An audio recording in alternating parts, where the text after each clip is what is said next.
Hello everyone, very very good afternoon. कैसे हो? Hope करता हूँ आप सब लोग अच्छे ही होंगे। So friends, CTET previous year paper की स्पेशल वीडियो में आप सभी लोगों का बहुत बहुत स्वागत है। आज की इस वीडियो में हम लोग सॉल्व करेंगे सीडीपी के टॉप 30 क्वेश्चन जो 20 अगस्त 2023 के सीटेट के एग्जाम में पूछे गए थे।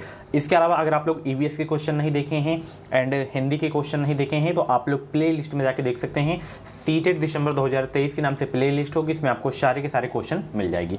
इसकी पीडीएफ अगर आपको चाहिए तो आप लोग मेरे टेलीग्राम ग्रुप को ज्वाइन करें, लिंक वीडियो के डिस्क्रिप्शन बॉक्स में दे दिया हूं। सर्च कर सकते हैं एजुकेशन विद साहिल। 5000 से ज़्यादा उसमें जो है सब्सक्राइबर आपको देखने को मिलेंगे, उसी को आपको ज्वाइन करना है।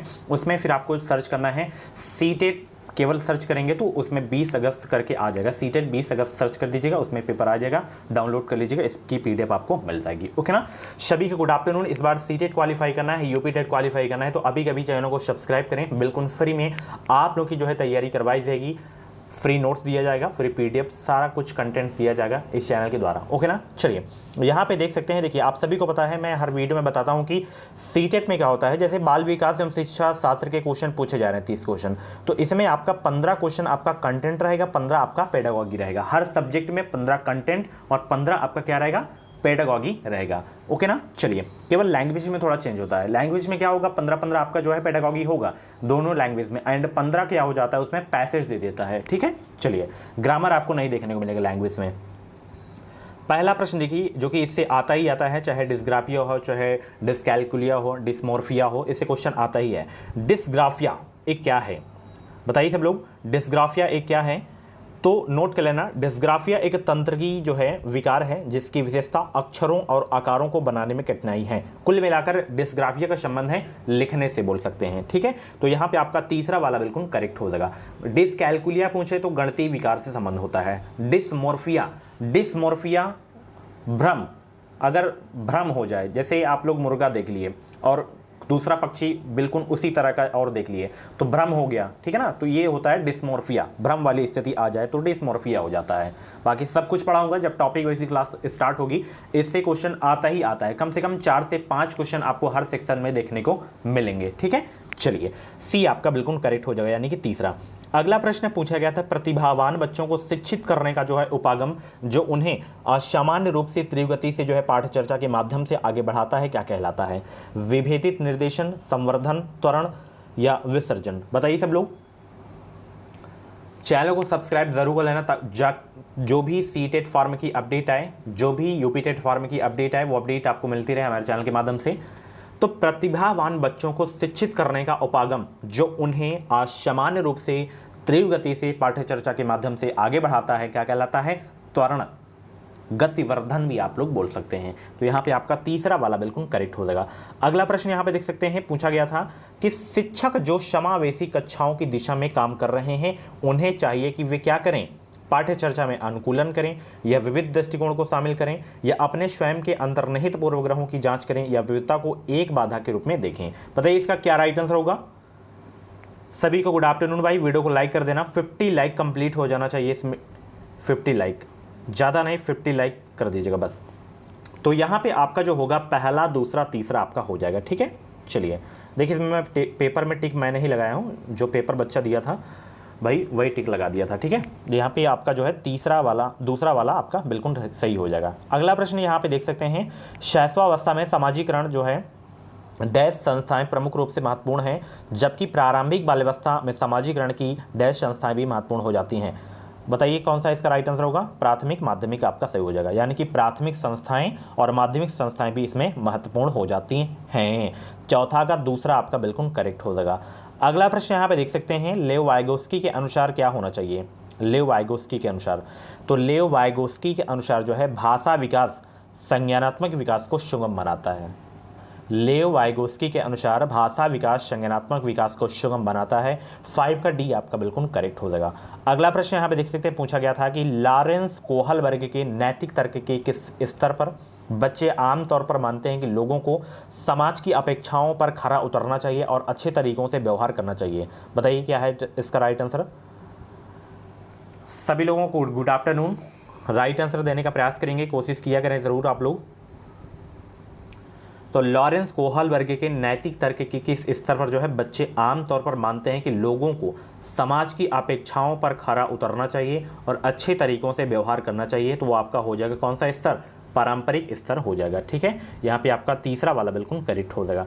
अगला प्रश्न यहाँ पे देख सकते हैं, निम्नलिखित कथनों को पढ़िए तथा सही विकल्प का चयन कीजिए। अभिकथन ए क्या है कि शिक्षकों और साथियों जैसे अधिक जानकार अन्य लोगों के साथ बातचीत शिक्षार्थियों को उनकी समझ और जो है कौशल विकसित करने में मदद करने के लिए एक जो है आवश्यक समर्थन और मार्गदर्शन प्रदान करती है। कारण आर क्या है यहाँ पे है कि सामाजिक संपर्क सीखने और विकास का एक जो है प्रमुख घटक है।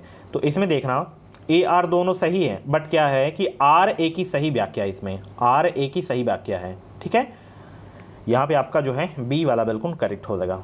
चलिए अगला प्रश्न देखिए। यहाँ पे अगला प्रश्न पूछा गया था कि अधिगम के लिए आकलन का मुख्य लक्ष्य क्या है। अधिगम के लिए आकलन का मुख्य लक्ष्य क्या है? तो अधिगम के लिए आकलन का मुख्य लक्ष्य क्या है? विद्यार्थियों को प्रतिपुष्टि प्रदान करना जिसका उपयोग उनके अधिगम में सुधार के लिए किया जा सकता है। यहाँ पे 8वां का जो है आपका तीसरा वाला बिल्कुल करेक्ट हो जाएगा। अगला प्रश्न यहाँ पे देख सकते हैं, किस आयु में बच्चे जो है शब्दों के खेल में शामिल हो सकते हैं और ऐसे चुटकुलों और पहेलियों को पसंद कर सकते हैं जिनमें शब्दों का खेल शामिल हो। बताइए वो कौन सा वर्ष है, कौन सी आयु है? वो आयु है 3 वर्ष। ठीक है, यहाँ पे तीसरा वाला आपका बिल्कुल करेक्ट हो जाएगा। अगला प्रश्न आपकी स्क्रीन पे आ गया, सब लोग जवाब देंगे। कैरल गिलिगन ने कोहलबर्ग के नैतिक विकास के सिद्धांत की आलोचना की थी, किससे? तो कैरल गिलिगन ने कोहलबर्ग के नैतिक विकास के सिद्धांत की आलोचना जो है की है नारीवादी दृष्टिकोण से। यहाँ पे आपका जो है बी वाला बिल्कुल करेक्ट हो जाएगा। चलिए अगला प्रश्न आपकी स्क्रीन पे आ गया है। जीन पियाजे के अनुसार जो है पूर्व संक्रियात्मक चिंतन की मुख्य विशेषताओं में से एक डैश है जो किसी स्थिति के एक पहलू पर ध्यान केंद्रित करने और दूसरों की उपेक्षा करने की प्रवृत्ति को संदर्भित करता है। तो वो क्या है? केंद्रीयन हो जाएगा। क्या है? केंद्रीयन है आपका। ओके, यहाँ पे आपका जो है दूसरा वाला बिल्कुल करेक्ट हो जाएगा। चलिए जितने भी लोग क्लास को देख रहे हैं, वीडियो को देख रहे हैं, एक बार प्ले लिस्ट जरूर से जरूर चेक करेंगे और सिलेबस का वीडियो, एग्जाम पैटर्न का वीडियो अगर आप लोग नहीं देखे हैं तो जाके जरूर से जरूर आप लोग देख लेना। ठीक है, चलिए अगला प्रश्न है, प्रारंभिक बाल्यावस्था में वृद्धि डैश और जो है सोच डैश है, जबकि मध्य बाल्यावस्था में वृद्धि डैश और सोच क्या है, इसमें बताना है आपको। तो यहाँ पे आएगा स्थिर और यहाँ पे आएगा कुछ हद तक आत्मकेंद्रित और यहाँ पे आएगा स्थिर और यहाँ पे आएगा तार्किक है। ठीक है, तो यहाँ पे आपका जो है दूसरा वाला बिल्कुल करेक्ट हो जाएगा। अगला प्रश्न, निम्नलिखित में से कौन सा स्थूल गति कौशल है? Very very most important question आपके एग्जाम के लिए। निम्नलिखित में से कौन सा स्थूल गति कौशल है? इसमें वो आपका है तैरना। क्या है? तैरना है। यहाँ पे आपका दूसरा वाला बिल्कुल करेक्ट हो जाएगा, स्थूल गति आपका है। अगला प्रश्न है, भौतिक वृद्धि और विकास के जो है और डैश सिद्धांतों का पालन करते हैं। बताइए सब लोग।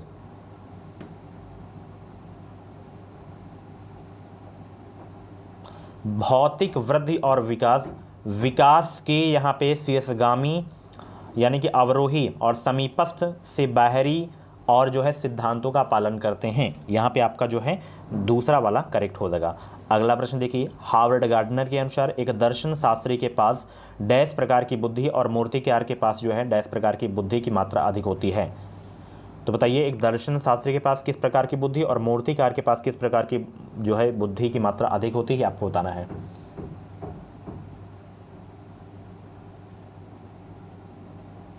यहाँ पे आपका सही होगा तीसरा वाला। जो दर्शन शास्त्री के पास बुद्धि होती है अंतः व्यक्तित होती है और जो मूर्तिकार के पास होती है वो होती है दिक् स्थान। ठीक है, चलिए तीसरा आपका बिल्कुल करेक्ट हो जाएगा। अगला प्रश्न है, अनुभवात्मक अधिगम जो है किस पर बल देता है? सभी लोग जवाब देंगे। अनुभवात्मक अधिगम किस पर बल देता है? तो ये जो है आलोचनात्मक प्रतिबिंबन के महत्व पर बल देता है अनुभवात्मक अधिगम। यहाँ पे तीसरा आपका बिल्कुल सही हो जाएगा।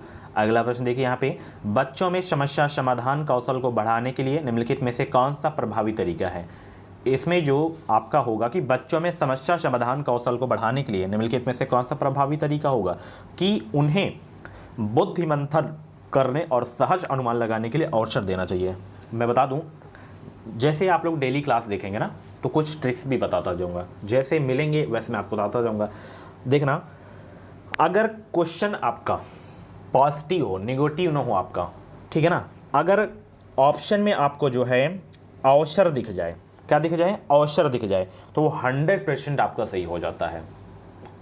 ऑप्शन में कभी भी आपको अवसर दिख जाए तो 100% वो आपका क्या होगा, राइट आंसर होगा। बच्चों को हतोत्साहित नहीं करना चाहिए, हतोत्साहित अगर दिख जाए तो वो आपको कट देना है, ठीक है। बच्चों को क्या करना चाहिए, हमेशा प्रोत्साहित करना चाहिए, ठीक है। यहाँ पे क्या है कि कठिन समस्याओं से बचने के लिए उन्हें प्रोत्साहित करना चाहिए, बिल्कुल नहीं, ऐसा नहीं करना चाहिए। उन्हें समस्याओं का जो है तैयार समाधान उपलब्ध करना चाहिए, ऐसा नहीं, समस्याओं का तैयार समाधान उनको उपलब्ध नहीं कराना चाहिए। उन्हें बुद्धि मंथन करने और सहज अनुमान लगाने के लिए अवसर देना चाहिए। जब डेली क्लास देखेंगे तो मैं डेली ऐसे ही बताया करूँगा, जो भी नेगेटिव आपके टैग वर्ड होते हैं, पॉजिटिव टैग वर्ड होते हैं, ये सारी चीज़ें आपको बताता जाऊंगा। ऑप्शन देख के ही आप लोग केवल बता देंगे कि कौन सा सही है कौन सा गलत है। ये कब पता चलेगा, जब आप लोग डेली पढ़ेंगे, डेली क्लास देखेंगे, ठीक है। चलिए अगला प्रश्न यहाँ पे देखिए, निम्नलिखित कथनों को पढ़िए तथा सही विकल्प का जो है चयन कीजिए। अगर आपका जैसे इस बार फर्स्ट सेमेस्टर है या फर्स्ट ईयर है, डीएलएड बीएड में बुक्स वगैरह नहीं लेना चाहते हैं, तो आप लोग केवल क्लास देख के मेरी एग्ज़ाम को क्वालिफाई कर सकते हैं, सीटेट को, ये मेरी गारंटी है। बट रेगुलर क्लास देखना पड़ेगा, टेलीग्राम से जुड़ जाएं, वहाँ पे पीडीएफ जो भी आए उसको एक बार देखना ज़रूर है। बाद में टॉपिक वाइज ही क्लास होगी, जितना भी टॉपिक मैं करवाऊँ उसको नोट्स करना है आपको, ठीक है। नोट्स में लिखना है आपको, रिवीजन करना है, प्रॉपर तरीके से तैयारी आपको करना है, तभी आपका निकलेगा, ठीक है। अगर बुक्स नहीं ले पा रहे हैं तो मैं कंटेंट आपको दूंगा, बिल्कुल फ्री में दूंगा वो भी। यहाँ पे अभिकथन ए क्या है कि शिक्षकों को सार्थक वातावरण बनाना चाहिए जिसमें जो है सभी बच्चों की सक्रिय भागीदारी और संलग्नता हो। देखिए जिस भी ऑप्शन में सक्रिय दिख जाए तो वो आपका सही होता है 100%, ठीक है ना। सभी बच्चे आंतरिक रूप से सीखने के लिए प्रेरित होते हैं और सीखने में सक्षम होते हैं, बिल्कुल सही बात यहाँ पे बताई गई कि सभी बच्चे आंतरिक रूप से जो है सीखने के लिए प्रेरित होते हैं और सीखने में क्या होते हैं, सक्षम होते हैं। तो यहाँ पे दोनों आपका सही है, क्या सही है, दोनों। आर ए की सही व्याख्या है यहाँ पे, ठीक है, दूसरा आपका सही हो जाएगा। चलिए अब देखिए, जैसे मैंने आपको बताया अवसर, तो आपको देख के ही बता देना है कि ये सही है ऑप्शन, ठीक है। सक्रिय दिख जाए तो ये भी आपका मतलब पॉजिटिव होता है, ये भी आपका सही होता है, ठीक है। चलिए निम्नलिखित में से कौन सी प्रक्रिया अधिगम के दौरान योगदान नहीं देती है, संगठन, वर्गीकरण या वैचारिकता या गैर प्रासंगिकरण। तो यहाँ पे गैर प्रासंगिकरण जो है अधिगम के दौरान योगदान नहीं देती है, डी आपका बिल्कुल करेक्ट हो जाएगा। निम्नलिखित में से कौन सा एक प्रश्न ऐसे प्रश्न का उदाहरण है जिसमें विद्यार्थियों को अपनी सोच पर विकास करने की आवश्यकता होती है। 20 का जवाब दीजिए सब लोग। निम्नलिखित में से कौन सा एक ऐसे प्रश्न का उदाहरण है जिसमें विद्यार्थियों को अपनी सोच पर विचार करने की आवश्यकता होती है, तो वो आपका है कि कक्षा की शुरुआत से क्रियाओं के उपयोग के बारे में आपकी जो है समझ कैसे बदली है, ये आपका बिल्कुल सही हो जाएगा, ठीक है। चलिए निम्नलिखित में से कौन सा विफलता के लिए आंतरिक आरोपण का एक उदाहरण है, निम्नलिखित में से कौन सा विफलता के लिए आंतरिक आरोपण का एक उदाहरण है, ये वाला है कि मैं परीक्षा में फेल हो गया क्योंकि मैंने पर्याप्त पढ़ाई नहीं की, ये आपका बिल्कुल सही आंसर होगा। ये आ गया अभिकथन ए और कारण आर। यहाँ पे क्या है कि बहुत कम उम्र में दुनिया भर में अधिकांश संस्कृतियों में लड़कियाँ गुड़ियों को जो है खिलौने के रूप में चुनती हैं एंड जो है जबकि लड़के कारों के साथ खेलना पसंद करते हैं। बच्चे किसी विशेष संस्कृति की अपेक्षाओं के आधार पर एक लड़के या लड़की के लिए उपयुक्त क्या माना है, इसके बारे में जानकारी व्यवस्थित करते हैं और उसके अनुसार जो है व्यवहार करते हैं। देखिए यहाँ पे ए और आर दोनों सही हैं, बट आर ए की सही व्याख्या है यहाँ पे, ठीक है। यहाँ पे चलिए बी आपका बिल्कुल करेक्ट हो जाएगा। चाहे लड़का हो चाहे लड़की हो, भेदभाव आपको नहीं करना है, ठीक है, सबको समान मानना है। अगला प्रश्न देखना है यहाँ पे, लेव वाइगोस्की के अनुसार डैश बच्चों के संकलनात्मक योग्यताओं के विकास में महत्वपूर्ण भूमिका निभाता है, सहकर्मी सहयोग। सहकर्मी सहयोग जो है बच्चों के संकलनात्मक योग्यताओं के विकास में महत्वपूर्ण भूमिका निभाता है। यहाँ पे आपका दूसरा वाला बिल्कुल करेक्ट हो जाएगा। लेव वाइगोस्की के सिद्धांत के अनुसार आंतरिक वाक क्या है, तो आंतरिक वाक क्या होता है, बच्चों के लिए अपनी सोच को नियंत्रित करने का एक क्या है, तरीका है। यहाँ पे आंतरिक वाक, यहाँ पे 24 का डी आपका बिल्कुल करेक्ट हो जाएगा। अगला प्रश्न यहाँ पे देखना, 4 वर्ष की अपर्णा कहती हैं कि एक जो है बटन जिंदा है क्योंकि यह उसकी शर्ट को एक साथ बांधने में मदद करता है। जीन पियाजे के अनुसार उसकी सोच की विशेषता है जीववादी चिंतन। यहाँ पे क्या हो जाएगा, जीववादी चिंतन हो जाएगा। यहाँ पे आपका दूसरा वाला बिल्कुल करेक्ट हो जाएगा। अगला प्रश्न आपकी स्क्रीन पे है, निम्नलिखित में से जो है स्वालीनता वाले विद्यार्थियों की विशिष्ट विशेषता कौन सी है? निम्नलिखित में से स्वालीनता वाले विद्यार्थियों की विशिष्ट विशेषता कौन सी है? तो वो है बार बार दोहराव और आवर्ती व्यवहार, आपका सही हो जाएगा। अगला प्रश्न देखना यहाँ पे, निम्नलिखित कथनों को पढ़िए तथा सही विकल्प का चयन कीजिए। अभिकथन ए क्या है कि शिक्षार्थियों के बीच समालोचनात्मक चिंतन को सुगम बनाने के लिए शिक्षकों को उन्हें विविध परिस्थितियों और विभिन्न दृष्टिकोण से अवगत कराना चाहिए।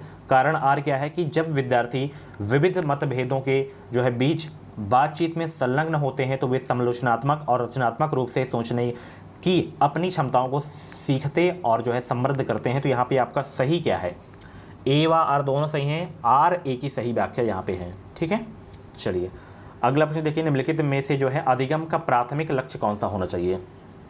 बच्चों को कभी रटवाना नहीं है, ठीक है, ना ही दंड देना है बच्चों को, ठीक है, इनसे बच के रहना है आपको। जहाँ पे दिखे आपको कट कर देना है, वो ऑप्शन सही ही नहीं होगा। अगर निगेटिव पूछे तो निगेटिव आपको आंसर ढूंढना है, पॉजिटिव पूछे तो पॉजिटिव आपको जो है ढूंढना है। निम्नलिखित में से अधिगम का प्राथमिक लक्ष्य कौन सा होना चाहिए? तथ्यों को रटना नहीं, यंत्रवत याद करने के पूर्वाभ्यास में उत्कृष्ट बनाना नहीं, समकक्षियों के साथ प्रतिस्पर्धा नहीं, समालोचनात्मक चिंतन का विकास करना, ये आपका होना चाहिए प्राथमिक लक्ष्य। ठीक है, चलिए, बच्चे सबसे प्रभावी ढंग से तब सीखते हैं यदि कोई अवधारणा क्या हो, सामान्य से विशिष्ट की ओर बढ़ती है। यहाँ पे आपका जो है ए वाला आपका बिल्कुल करेक्ट हो जाएगा। लास्ट क्वेश्चन यहाँ पे देखिए, विद्यार्थियों के जो है सीखने की शैलियों में विविधता क्या? विद्यार्थियों की सीखने की शैलियों में विविधता को महत्व दिया जाना चाहिए और मानव विविधता के प्रतिबिंब के रूप में देखा जाना चाहिए। ठीक है, यहाँ पे राइट आंसर ए आपका बिल्कुल करेक्ट हो जाएगा। तो फ्रेंड्स, ये थे बाल विकास एवं शिक्षा शास्त्र के टॉप 30 क्वेश्चन जो कि 20 अगस्त जो है 2023 के सीटेट के एग्जाम में सारे के सारे क्वेश्चन पूछे गए थे।